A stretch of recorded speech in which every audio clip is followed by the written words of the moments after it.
नमस्कार, पक्ष विपक्ष देख रहे हैं आप। मैं हूं आपके साथ नेहा दुबे। बिहार में एनडीए की सरकार तो बन गई, लेकिन अभी फ्लोर टेस्ट बाकी है। इसके साथ ही मंत्रिमंडल का विस्तार अभी नहीं हुआ है। मंत्रिमंडल विस्तार से पहले हम संयोजक जीतन राम मांझी इन दिनों काफी सुर्खियों में हैं। जीतन राम मांझी हम के लिए 2 मंत्री पद की मांग कर रहे हैं। वहीं जीतन राम मांझी को लेकर एक बड़ी खबर सामने आ रही है। कांग्रेस ने जीतन राम मांझी को सीएम पद के लिए ऑफर दिया है। कांग्रेस के प्रदेश अध्यक्ष अखिलेश प्रसाद सिंह ने जीतन राम मांझी को खुला ऑफर देते हुए कहा है कि वो हमारे साथ आ जाएं, हम उन्हें सीएम बनवा देंगे। इस बयान के बाद बिहार में राजनीति में कयासों का दौर शुरू हो गया है। जीतन राम मांझी ने भी कहा कि मुझे महागठबंधन की तरफ से सीएम का ऑफर दिया गया था, लेकिन मैंने उसे ठुकरा दिया। मुझे 2 मंत्रालय नहीं मिले तो ये मेरे साथ अन्याय होगा। वहीं इस प्रकरण पर आरजेडी के प्रवक्ता मृत्युंजय तिवारी ने कहा है कि तेजस्वी यादव चौंकाने के लिए ही जाने जाते हैं। उन्होंने स्पष्ट कहा है कि बिहार में अभी खेल बाकी है। बता दें कि महागठबंधन से अलग होने के बाद सीएम नीतीश कुमार एनडीए में जो नई सरकार बनाई है उसमें बीजेपी की ओर से 2 डिप्टी सीएम बनाए गए हैं। हम अध्यक्ष संतोष सुमन ने भी मंत्री पद की शपथ ली है। इसके साथ ही निर्दलीय विधायक सुमित सिंह ने भी मंत्री पद की शपथ ली है। वहीं अब मंत्रिमंडल विस्तार से पहले जीतन राम मांझी ने 2 मंत्री पद की मांग की है। ऐसे में सवाल उठ रहे हैं कि अगर मांझी की शर्तें नहीं मानी गई तो क्या बिहार में बीजेपी की बाजी पलट सकती है?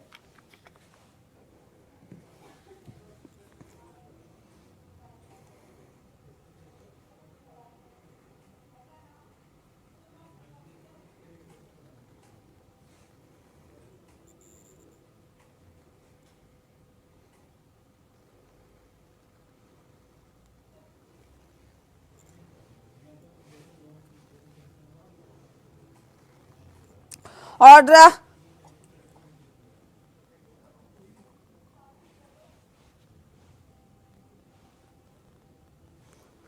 इस विषय पर तफसील से चर्चा करेंगे। खास मेहमान हमारे साथ मौजूद है, उनसे आपका परिचय करा देते हैं। इस वक्त हमारे साथ दीपक कुमार जी हैं, जेडीयू के प्रवक्ता है, बहुत स्वागत है आपका। हमारे साथ अरुण यादव जी जुड़ गए हैं, आरजेडी के प्रवक्ता। अरुण जी आपका बहुत स्वागत है।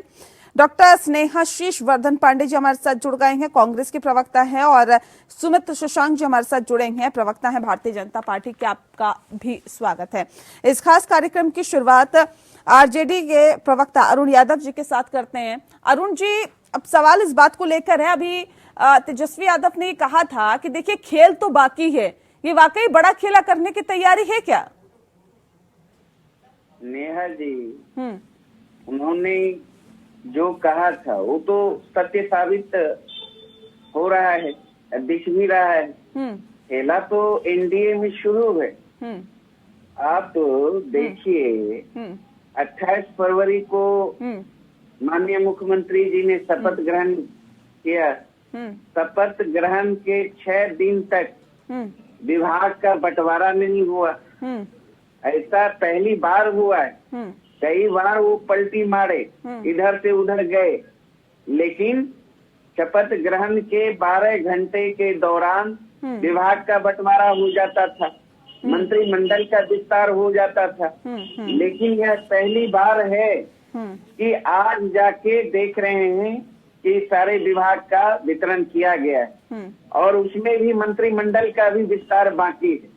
और इसी बीच आपके चैनल के माध्यम से विभिन्न खबरों में चल रहा है कि उनके जो एक अलायंस पार्टनर हैं मांझी जी, और संतुष्ट हैं और संतोष जाहिर कर रहे हैं। विभागों को लेकर कई अंदर खाने में भारतीय जनता पार्टी के लोग भी और संतोष व्यक्त कर रहे हैं। सारा खेल तो अंदर खाने में शुरू हो चुका है। ठीक है, खेल तो अंदर खाने शुरू हो गया है, लेकिन पांडे जी, ठीक है सर। नेहा जी, जी मैं आ रही सर, इसलिए जी नेहा जी, ठीक है पांडे जी, मैं सीधा रुख आपका कर लेती हूँ।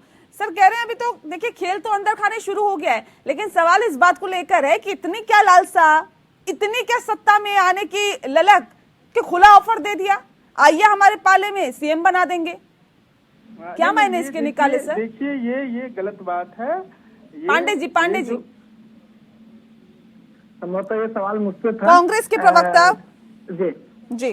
तो यहाँ पे ये समझने की जरूरत है कि भारतीय जनता पार्टी के लोगों ने राजनीति में जो एक खेल खेलना शुरू किया है, अगर हम लोग, क्योंकि कांग्रेस पार्टी उस स्तर पे नहीं पहुंचती है कि जोड़ तोड़ की राजनीति नहीं करती है, जनमत का अपहरण नहीं करती है, लेकिन इन लोगों के साथ दिक्कत ये है कि ये लोग राजनीति में किस तरीके का उठापटक करते हैं और कैसी, अभी आपने देखा होगा कि झारखंड में भी अस्थिर करने में ये लोग लगे हुए थे सरकार को, लेकिन इनका दाल गला नहीं। वैसे ही बिहार में अगर हम लोगों ने बार बार कहा है कि जो भी लोकतंत्र के पसंद करने वाले लोग होंगे, जो भी इस देश में तानाशाही के खिलाफ लड़ाई लड़ने में आएगा, हम उसको साथ रखेंगे और इसमें कायरों की जरूरत नहीं है। जीतन राम मांझी जी ने अपना विरोध प्रकट किया है, वास्तविक भी है कि 4 विधायक उनके हैं और उन्हें 1 मंत्री पद दिया जा रहा है, जबकि 1 निर्दलीय विधायक हैं और उन्हें मनचाहा विभाग दिया जा रहा है। जीतन राम मांझी जी ने अपनी वाजिब मांग रखी है, क्योंकि एनडीए के लोगों के साथ दिक्कत ये है कि ये लोग चाहते हैं कि सब लोग इनके हाथों के नीचे, पैरों के नीचे रहे, और जीतन राम मांझी नहीं, अच्छा मुझे बताइए, अगर आप जीतन राम मांझी के भी 4 विधायकों को ले आते हैं तो कैसे सरकार बनाइएगा? आंकड़े तो है ही नहीं आपके पास, फिर भी 118 ही बन पा रहे हैं अगर सबको मिला दिया जाए तब भी। जदयू और भाजपा में भारी टूट होने जा रही है। हाँ। मैं आपके डिबेट में ये बात बोल रहा हूँ और भारी इनका होने वाला है फजीहत। मैं ये एकदम दावे के साथ बोल रहा हूँ। जेडीयू लोग डरे हुए हैं। कैसे टूट कैसे होगी? भारतीय जनता पार्टी में कहाँ टूट आपने देखी जो आपको लग रहा है बिहार में हो जाएगी? हमारे प्रदेश अध्यक्ष साहब ने खुद ही बोला है कि 20 विधायक संपर्क में है, तो ये बात कहीं ना कहीं लाजमी है और ये बात मैं आपसे अच्छा, जेडीयू के विधायक भारतीय जनता पार्टी के हैं? भारतीय जनता पार्टी और जेडीयू दोनों दलों के नेता हम लोगों के संपर्क में हैं और भारतीय जनता पार्टी जो पिछले दरवाजे से सरकार बनाने की बार बार कोशिश कर रही है, वो टूटने वाली है और इसी टूट के डर से ये लोग अभी बैकफुट पे है राजनीति में पूरी तरीके से, इसलिए मंत्री पद देने में इन लोगों की समस्याएं जग जाहिर। ठीक है सर, मैं लौटती हूँ। दीपक जी, देखिए भारी टूट होने वाली है आपकी पार्टी में, और तेजस्वी यादव तो उसी वक्त कह रहे थे कि अभी खेल बाकी है। अभी कांग्रेस के प्रवक्ता जो बताए ये बेबुनियाद बातें हैं। ये लोग कह रहे हैं ऐसी कोई बात नहीं है, कहीं टूट नहीं है, हम लोग सब एक साथ हैं, हमारी एनडीए गठबंधन, हम लोग सब एक साथ से मजबूती से। ये लोग जो हैं र्यूमर फैला रहे हैं, हमारा तो ये मानना है ये बेबुनियाद। 1 हफ्ते बाद आप लोग कहाँ रहेंगे? आप 1 हफ्ते बाद कहें, 1 साल बाद कहें, ये ऐसी कोई बात नहीं है। वर्ल्ड रिकॉर्ड बना दिए। नीतीश जी पहले ऐसे नेता है जो इस्तीफा देते हैं मुख्यमंत्री पद से मुख्यमंत्री बनने के लिए। पहले तो हम कहेंगे कि राष्ट्रीय जनता दल और कांग्रेस अपनी ग्रीवांस को देख ले, क्यों क्या कहते हैं और क्या करते हैं। विकास की तो बात आप लोग करते नहीं है। आप लोग अपने दल को बचा लीजिए, टूटने वाला है। देखिए हमारी दल बची हुई है और आप अपने दल को बचा लीजिए। हो सके नहीं कि कांग्रेस के ठीक है, मैं ये कहना चाहता हूँ कि कांग्रेस के 5 विधायक हमारे भी संपर्क में है। ये ना हो कि कांग्रेस के हमारे 5 विधायक जनता दल में आ जाए। ठीक है, ये लोग खुला ऑफर दे रहे हैं, सीधे कह रहे हैं कि मांझी जी अगर आ जाएंगे हमारे पाले में तो सीएम बना दिया जाएगा। नहीं, मांझी जी कैसे आ जाएंगे? मांझी जी हमारे साथ है। मांझी जी ने तो ऐसा कहीं नहीं कहा। मांझी जी ने नहीं कहा, कहीं कोई कांग्रेस की तरफ से कहा जा रहा है। स्टेटमेंट नहीं है। कांग्रेस ऐसे कह रही है, राष्ट्रीय जनता दल के लोग ऐसे कह रहे हैं, ऐसी कोई बात नहीं है। मांझी जी हमारे साथ है। ठीक है सुमित जी, जल्दी से पांडे जी, जल्दी से। नेहा जी, सबसे बड़ी हास्यास्पद बात यह है कि ये लोग कह रहे हैं कि इन लोगों को राजनीतिक समझ भी बहुत कम है, जदयू वालों को। उनको भारतीय जनता पार्टी खा रही है, ये दिख नहीं रहा है। 2 बार खेला आपके साथ के राजनीतिक समझ में, बताइए ना, 2 बार खेला हो गया आपके साथ। वो कहते हैं दूध का जला छाछ को भी फूक फूक कर पीता है। नेहा जी, इन्हीं से सवाल कर लीजिए कि वो 5 विधायक अपना विधायक पद भी छोड़ देंगे क्या? बात करिए उनसे पहले। अरे नहीं, हमारे सभी विधायक हमारे साथ है। हमें तो ये शक है कि कांग्रेस की विधायक जनता दल के संपर्क में है। नेहा जी, मैं ये कहना चाह रहा हूँ, कांग्रेस के कुछ विधायक हो सके कि जनता दल के संपर्क में है। ठीक है, आप लोग नहीं, मैं ठीक है सुमित जी, नहीं ठीक है सुमित जी, देखिए सीधे सीधे आरोप लग रहे हैं और ये खुला ऑफर दिया जा रहा है जीतन राम मांझी को कि आप हमारे पाले में आइए, आपको सीएम बना दिया जाएगा।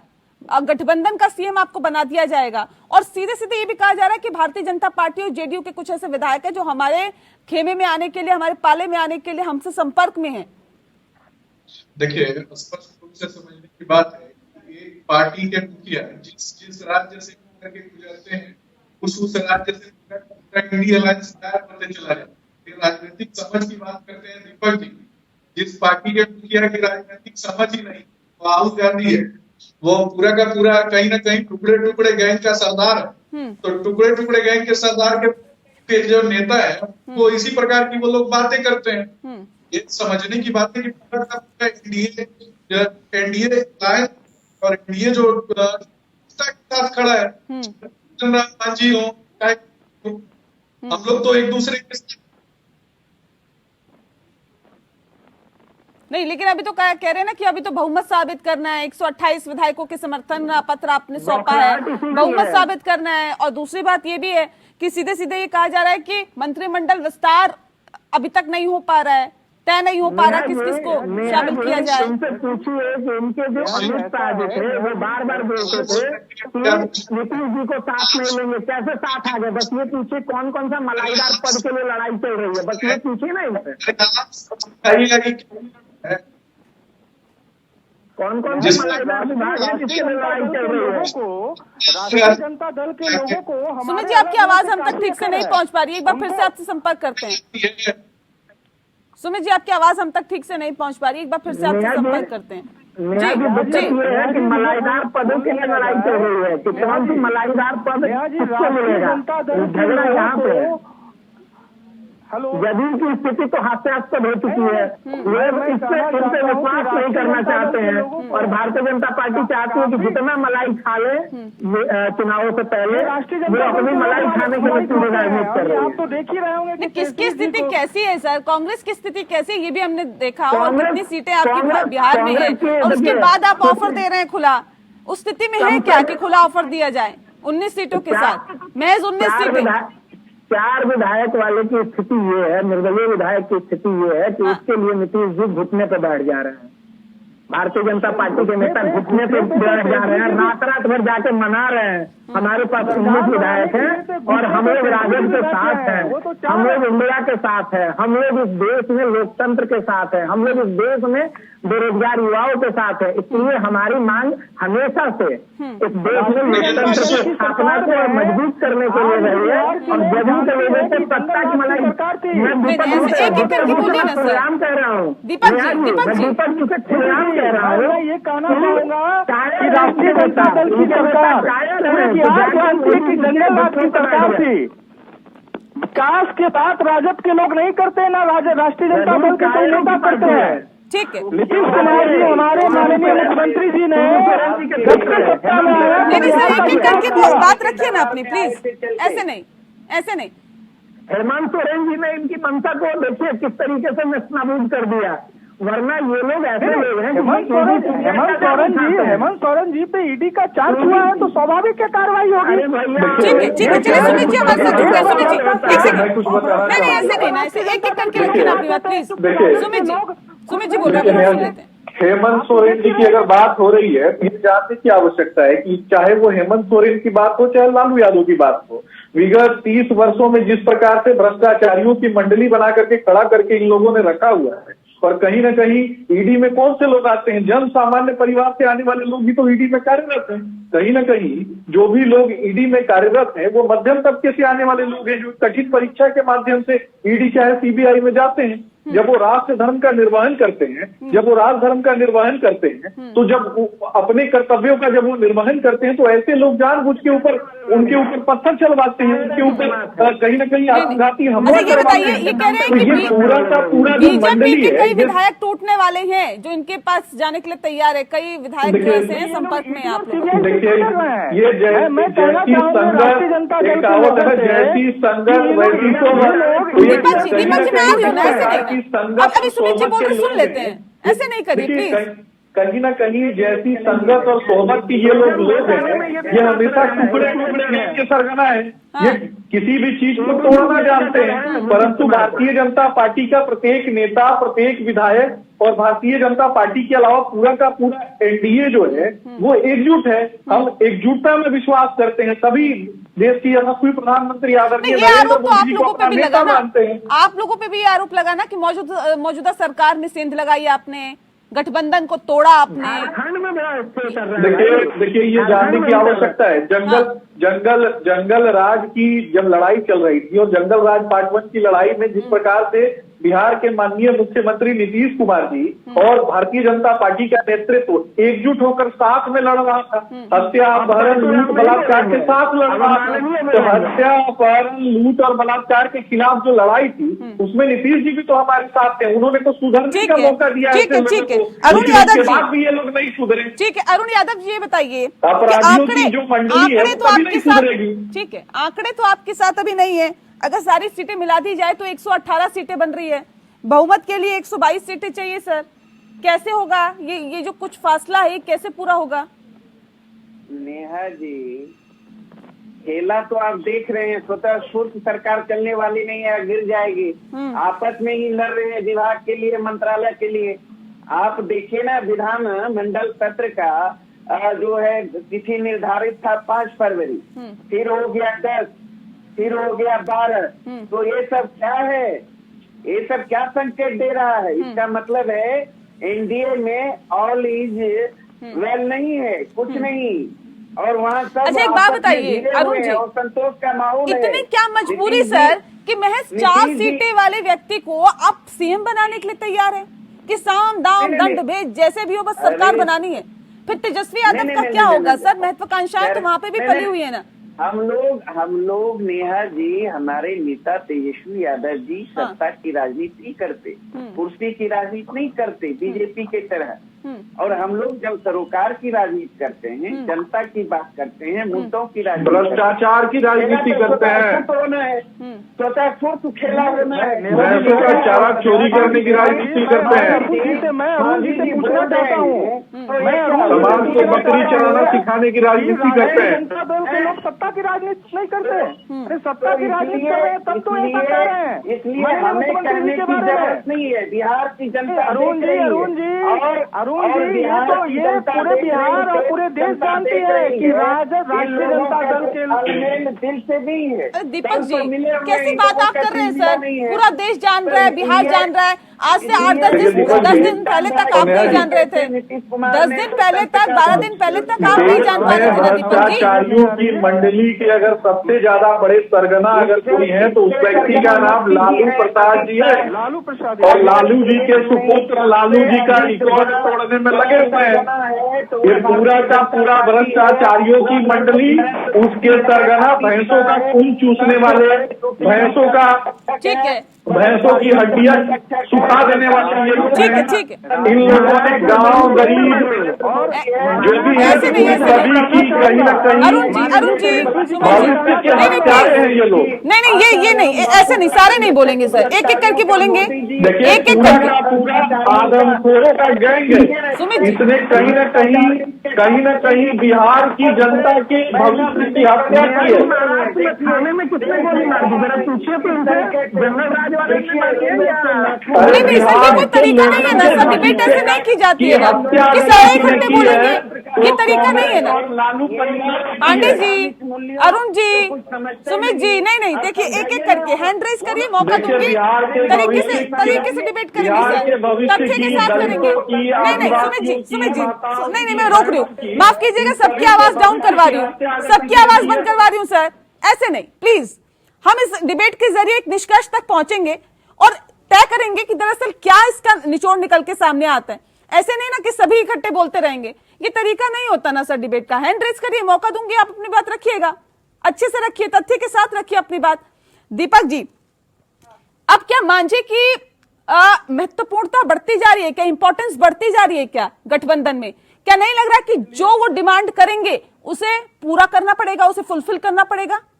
नहीं नेहा जी, आप हमारी बात को सुन लें जी। मांझी जी हमारे एनडीए गठबंधन के लिए महत्वपूर्ण है, हमारे महत्वपूर्ण साथी हैं, और उनका ऐसा कोई बात है तो तो हमारे नेता उस चीज को देख रहे हैं। मगर यहाँ जहाँ तक राष्ट्रीय जनता दल के लोगों का कहना है, राजद के प्रवक्ता का कहना है कि ऐसी कोई बात नहीं है, मांझी जी हमारे साथ है और हमारे साथ रहेंगे, ये आप लोग जान लें।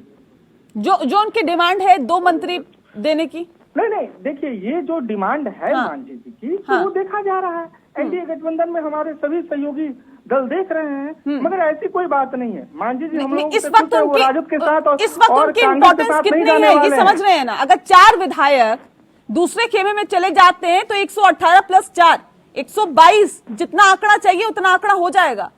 लग रहा है कि पूरा तख्ता पलट करने की कहीं ना कहीं मादा रखते हैं इस वक्त मांझी। नेहा जी हाँ, मांझी जी जहाँ तक मांझी जी की 4 विधायक की बात है, मांझी जी मैं बार बार कह रहा हूँ, मांझी जी हमारे साथ हैं और मांझी जी एनडीए गठबंधन के साथ ही रहेंगे। यहाँ तो बात ही नहीं है। ठीक है, यहाँ तो बात ही नहीं। ठीक है पांडे जी, क्यों आप लोगों को ऐसा लगता है कि देखिए मांझी जी आपके साथ आ जाएंगे? कह रहे जो उनकी डिमांड है उसको पूरा किया जाएगा, उस पर बातचीत हो रही है, तो ये खुला ऑफर क्यों? जदयू के 16 लोग इस्तीफा देने वाले हैं, इसके बाद ये सरकार अल्पमत में चली जाएगी। मैं खुलेआम बोल रहा हूँ ये बात, और भारतीय जनता पार्टी के कांग्रेस के साथियों से कहना चाहता हूँ, सुन लीजिए मैं बोल रहा हूँ। नहीं, स्क्रीन पे दिखाइए सबको। बता दे रहा हूँ, मैं कांग्रेस के चलाने वाले लोगों से पार्टी को कहना चाहता हूँ, विधायकों का 10 करोड़ रुपए। सुनिए, मैं लाइव डिबेट पे बोल रहा हूँ, और जो भारतीय जनता पार्टी के लोग फिर आप ऐसे करने लगे ना, नहीं ये तरीका नहीं है ना सर, एक एक की बात रखिए ना। की प्रथा चलाने वाले लोग दूसरों का रेट बताएंगे। पूरे देश में दलाली की प्रथा चलाने वाले ब्रिटिश ईस्ट इंडिया कंपनी के खिलाफ नहीं ऐसे नहीं, वो हमें रेट बताएंगे। देश को बेचने वाले, देश को टुकड़े टुकड़े गैस की घोषणा में खाने वाले, भारत तेरे टुकड़े होंगे इंशाअल्लाह का नारा लगाने वाले, सर आप लोग जो बोल रहे हैं कुछ समझ नहीं आ पा रहा सर। ये आप सभी इकट्ठे बोलने लग जाते हैं ना, नहीं ये तरीका नहीं है ना सर। क्यों मुझे बार बार, आप देखिए अपनी अपनी पार्टी को रिप्रेजेंट कर रहे हैं और आप सभी जाने माने चेहरे हैं सर। ऐसे मैं बार बार टोकती हूँ, रोकती हूँ, मुझे भी खुद अच्छा नहीं लगता सर। आप सभी हमारे लिए सम्मानित है, लेकिन इस तरह से नहीं डिबेट होती है। एक एक करके हैंड रेज करिए, अपनी बातों को रखिए। बोलना है और कुछ भी बोलना है ऐसे मतलब नहीं होता ना सर। बोलना है और तथ्यों के साथ बोलना है, जो चीज पूछी जा रही है वो चीज बोलनी है, तो उस चीज को समझना होगा ना। अब वक्त की कमी है सर, मेरे पास वक्त पूरा हो चुका है, नहीं अब वक्त दे पाऊंगी सर। बहुत शुक्रिया सर आप सभी का हमारे साथ इस खास चर्चा में शामिल होने के लिए। पक्ष विपक्ष में फिलहाल के लिए इतना ही, नमस्कार।